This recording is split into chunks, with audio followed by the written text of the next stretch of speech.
Helbrecht was his name, and he would prove to be one of the most wily competitors I would ever take on. For those of you who don't know, I thrive on competition. I live for it. Nothing motivates me more than a good competition. The only qualification I have is I have to stand, in my mind, a reasonable chance of winning. And with Mike Helbrecht, I was sure I could win. He and I were part of a small group years ago, Rob and Nicole there. During the course of one of our meetings, an offhand comment was made that both Mike and I could stand to lose a little weight. Some things never changed for me. And so a few comments were made in jest. Some smack talk ensued. Before long, a competition was born. Who could lose the most weight in 6 weeks? By the end of the evening, both Mike and I had stripped down to our undies. We were on the scale doing the whole weigh-in thing. We were ready. The competition would begin the next morning. Now, Mike's work schedule was so much more hectic than mine. This guy was working like 16-hour days. I reasoned at the time, if I simply take care of myself, my own game plan, Mike will self-destruct on his own over time. So I crafted a strategy, food, an exercise plan, a policy to help me avoid late-night snacking. I was ready to go. But I would learn rather quickly that I had seriously underestimated Mike. For while I had a one-tier approach to the competition, Mike had cunningly devised a two-tier approach. Not only did he make a plan for himself to succeed, but he developed a devious scheme to undermine my efforts. You see, Mike knew, as any good competitor does, that you need not only a strong defense, but a strong offense as well. The first day of our competition had gone swimmingly well for me. I had eaten well. That evening, Kristen and I, we arrived home after a robust, fat-burning game of ultimate frisbee, and we arrived home at about 9:45, and I see on my door this bag. Whenever you see a bag on your door, you're curious. I sneak up to the door. There I find inside the bag some chips, a chocolate bar, and a root beer. Mike, you devilish fiend, you brute, I cried out. It was a clever play to be sure, but it was only day one, right?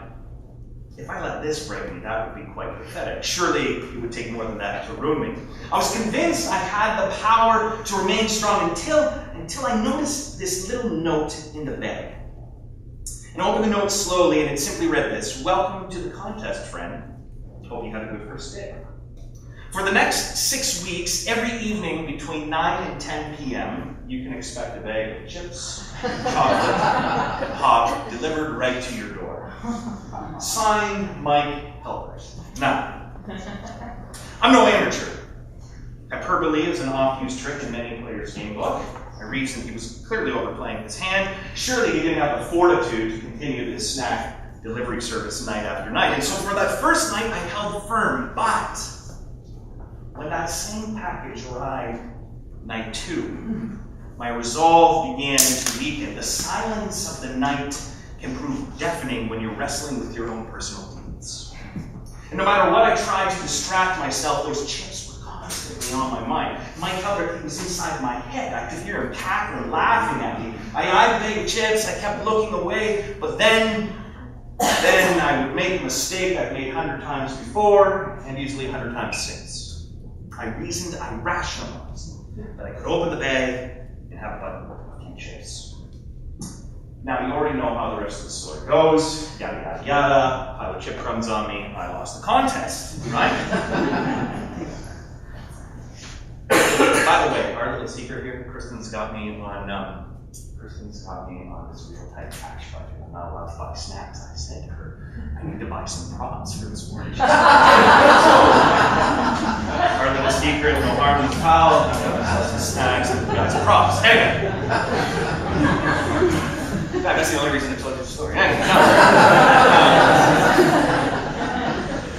Mike was a clever guy. He took care of himself, yes, but what made him brilliant was that he crafted a tempting lure baited to hit me right where it hurts. He had found this weak spot in my armor and pointed his arrows directly there, and he won because of it. I mean, that's the way of any good temptation, right? Temptations are not all created equal. The best of them are cleverly aimed at our weak spots, our fragile spots. And it was no different with Jesus. Remember from last week that Jesus' very first wilderness experience, he heads into the desert where he was tempted and isolated for 40 days. It was an early attempt to break him in his career, you could say. And Jesus heads into the wilderness. He encounters temptations from the devil that are aimed straight at his vulnerabilities, right towards his soft spot.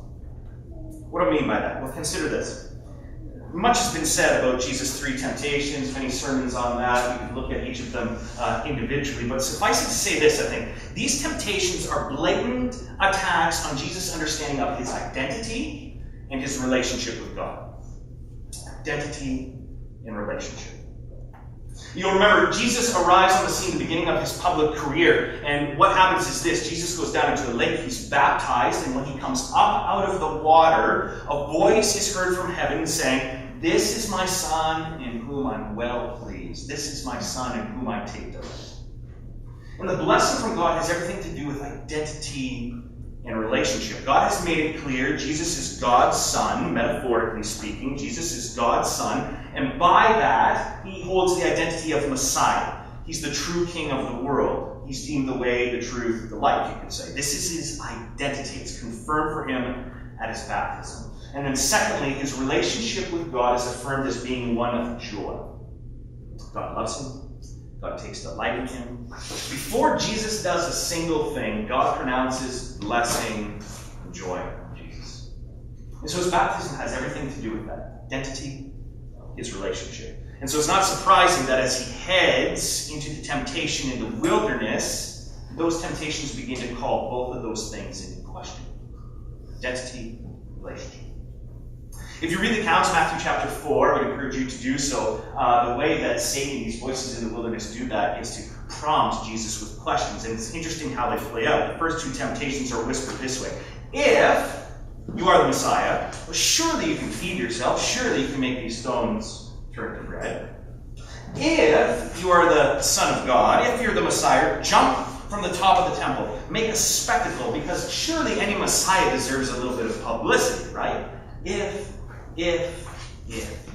that's really your identity, then do this. Now, the first test Jesus has to face in order to develop and grow is to head into the wilderness and remain convinced of his identity and relationship. Satan is trying to get into Jesus' head, make him angry, make him question the reality of who he is. If you're really the Messiah, Jesus, why are you hungry? Why aren't you a celebrity? If you're really the Son of God, Jesus, then why is it that I still hold the keys to the kingdoms of this earth? Why? These arrows are pointed right at Jesus' vulnerabilities. If he can get Jesus to entertain these thoughts, the wilderness will start to defeat him. Satan, these wilderness voices are trying to create a false reality for Jesus to buy into. Have you ever entertained a false reality? Have you ever woken up from a dream and been confused about what reality is actually real? I remember this was years ago. I don't remember my dreams a lot, but when I do, they stand out to me. Any of you who are sort of Freudian, we'll get to him later, you'll have a heyday with this, I have no idea what it means. But I'm standing on this pier with Kristen, we're holding hands, and up drives David Hasselhoff in his Knight Rider car. And he gets out and says to Kristen, "Hey, honey, would you like to come with me?" And she does. She's like, "I'm out of here." And I'm like, I remember even in my dream question, for David Hasselhoff? I was like, what?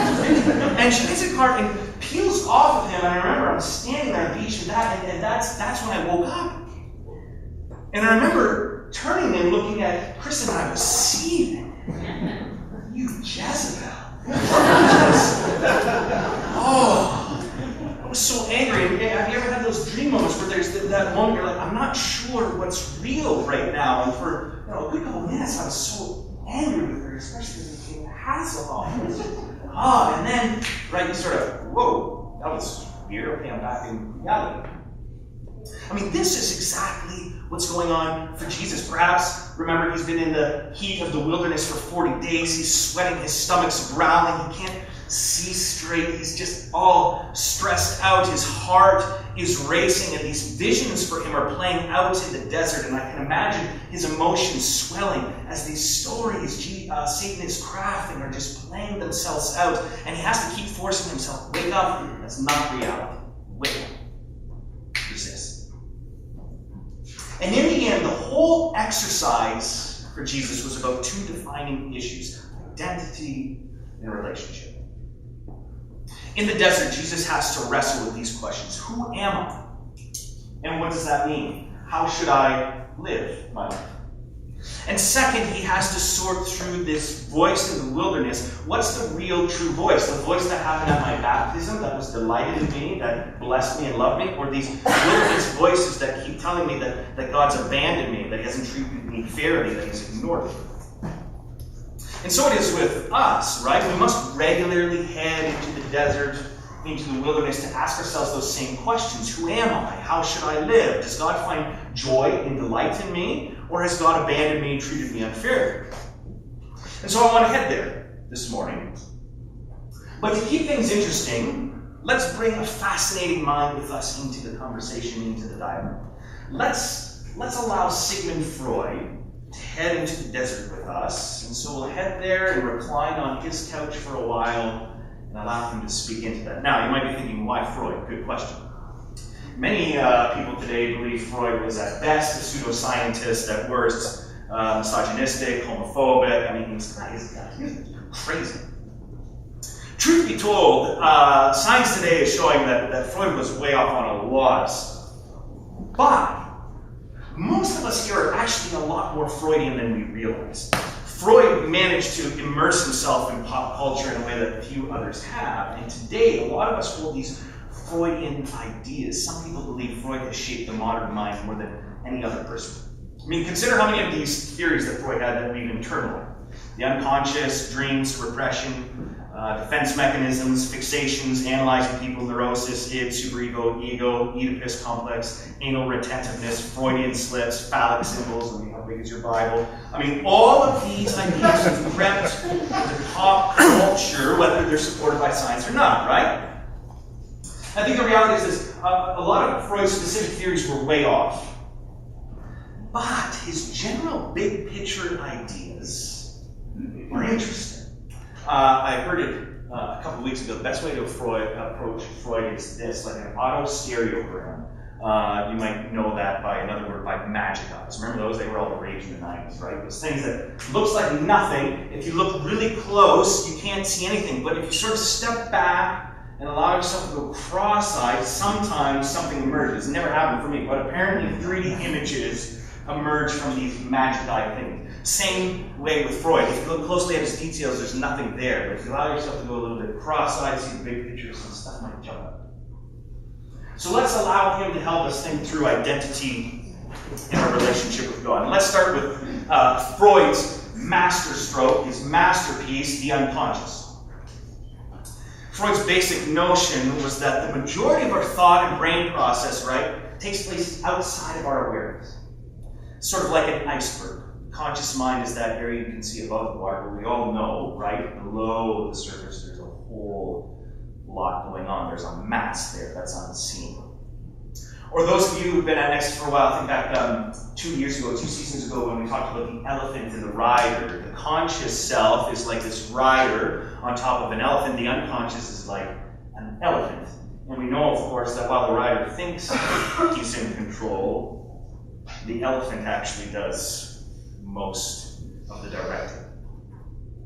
Why does this matter? What does it have to do with our identity? Quite simply, I'd say this is important because we don't know who you are. And I don't know who I am. So much of who we are is determined by what's happening below the surface, by what this elephant we call the unconscious is up to. I mean, how do we consider our identity? I think the first step is admitting we don't really know who we are. Any of you here this week who's in the news, it's fascinating to me. The story of Steve Renazzisi, the comedian. Anyone hear this story? No? I don't know this guy. Apparently he's famous. famous comedian. In 2009, he gave an interview. They were asking him about his success. What made you succeed? He said, well, on September 11th, 2001, I was in World Trade Center North Tower when the first plane hit. And I ran out of the tower, I came out, and I saw the second plane hit the other tower. And I was there that day, I saw all the horrors of it, I had to run for my life. And I made a decision on that day that I would head to LA and pursue my acting career, my comedy career. So he's been telling this story for years, and today you can't lie about anything and get away with it. The New York Times decides to investigate, and they realized he had told people that he worked for Merrill Lynch. Merrill Lynch had no offices in the World Trade Center, and they had no record of him on file.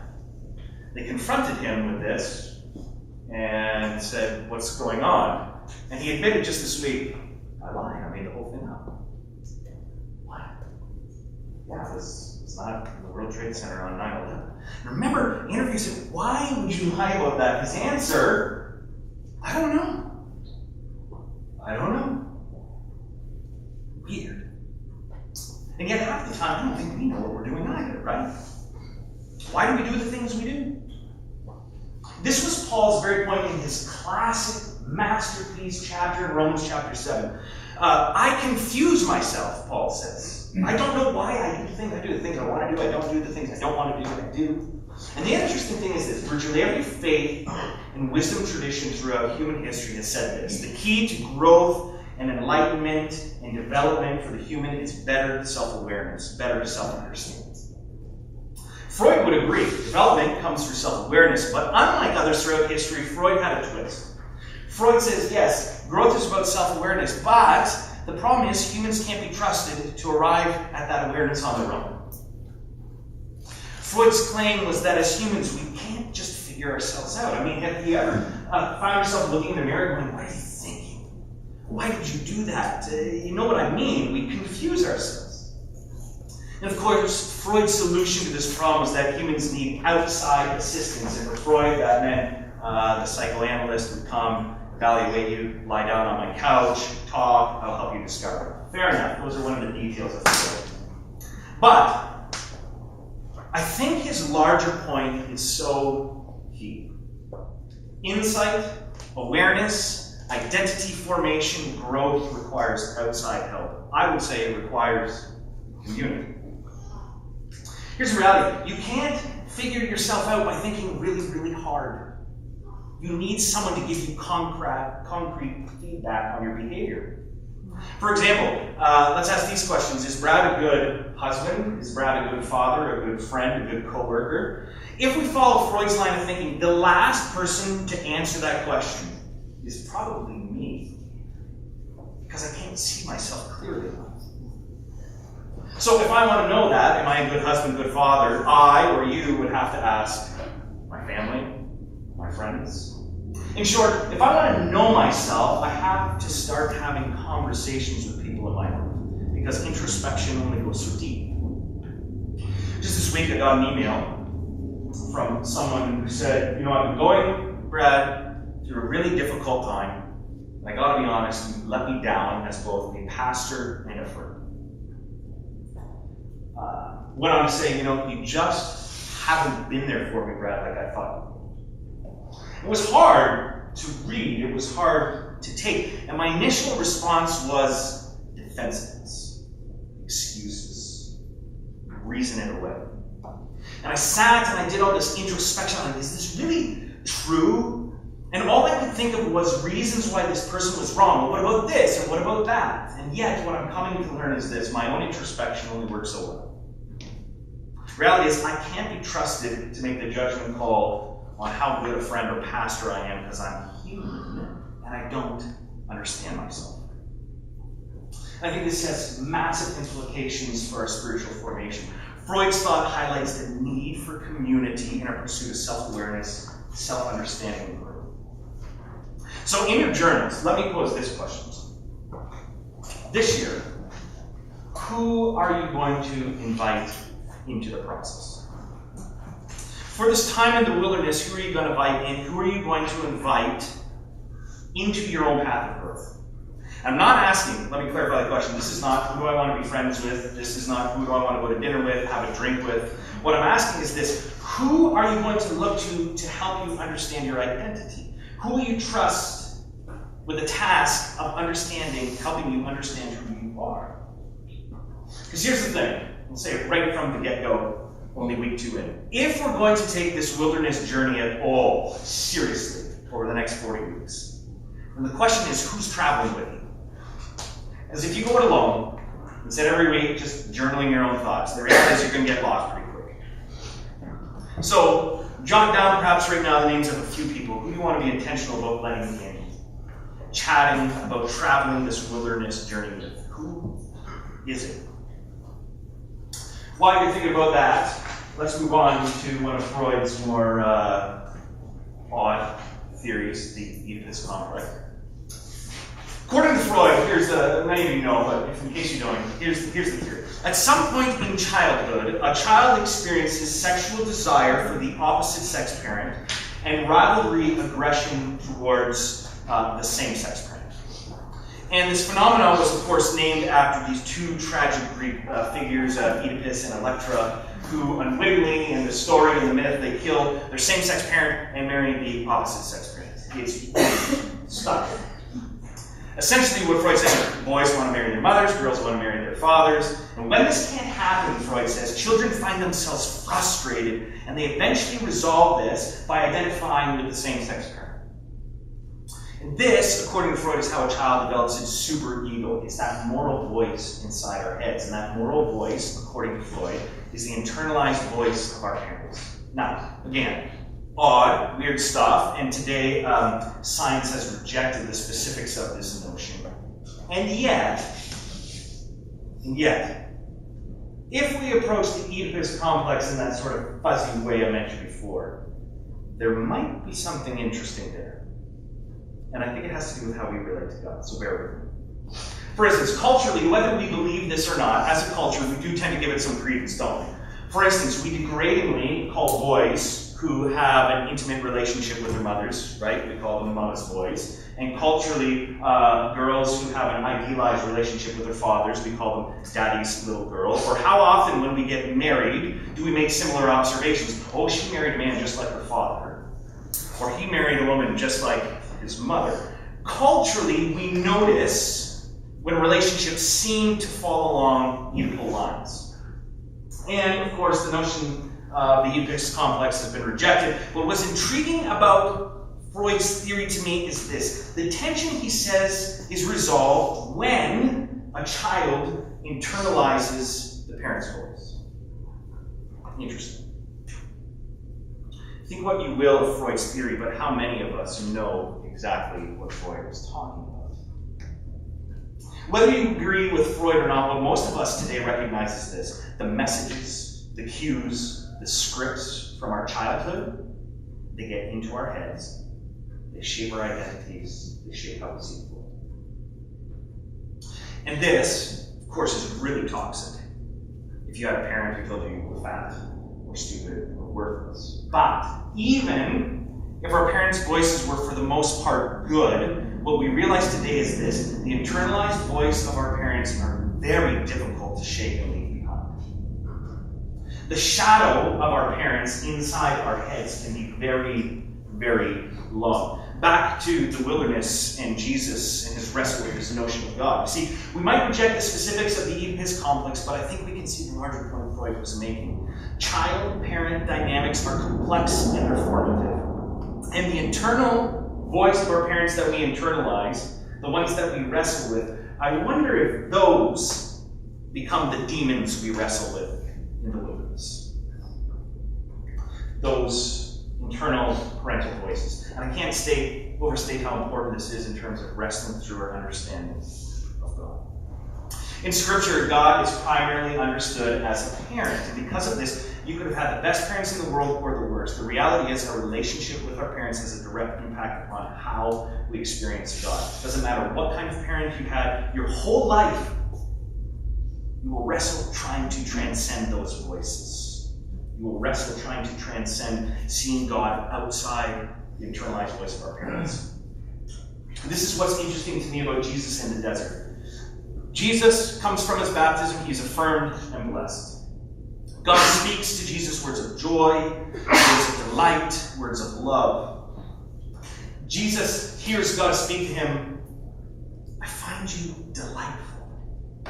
And then he heads into the wilderness, and the voices that Jesus hears calls all of that into question. And Jesus has to sort through these competing voices, continually push them away. You know what? The true voice of God is one that always speaks love, always speaks affirmation.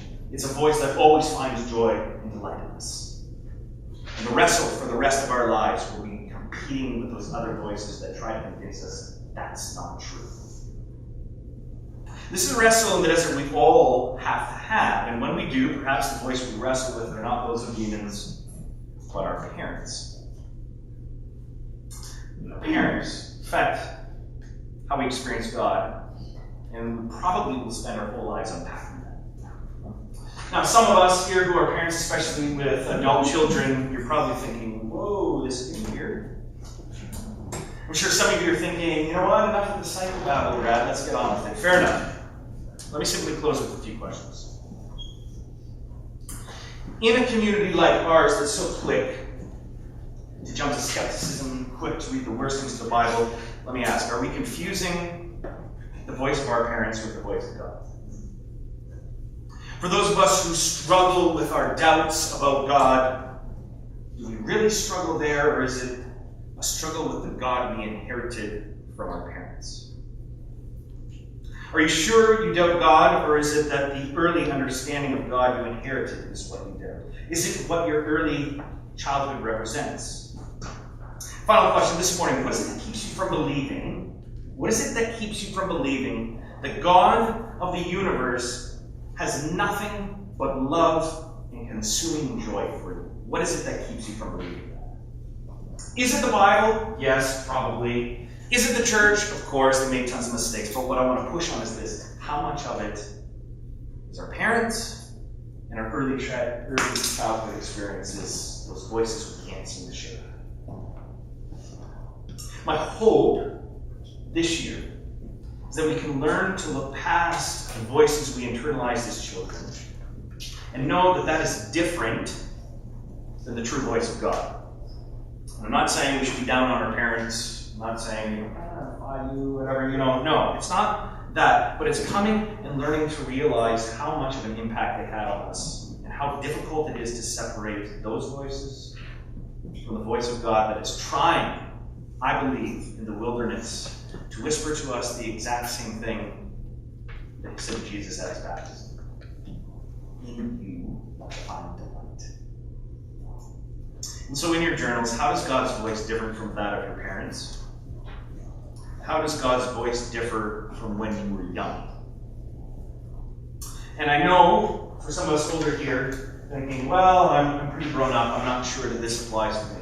I'll be honest with you, I know people in their 60s and 70s who are still living in the shadow of their parents. Still wrestling through how to get beyond their expectations, those voices they picked up in childhood. And yes, you can call it psychobabble or whatever you want, but the reality is it's there for all of us. And if we're really going to wrestle in the desert, we have to take on that voice as well. I hope over the course of the year we can separate that from the voice of God saying, you I find delight. I'm going to ask the band to come and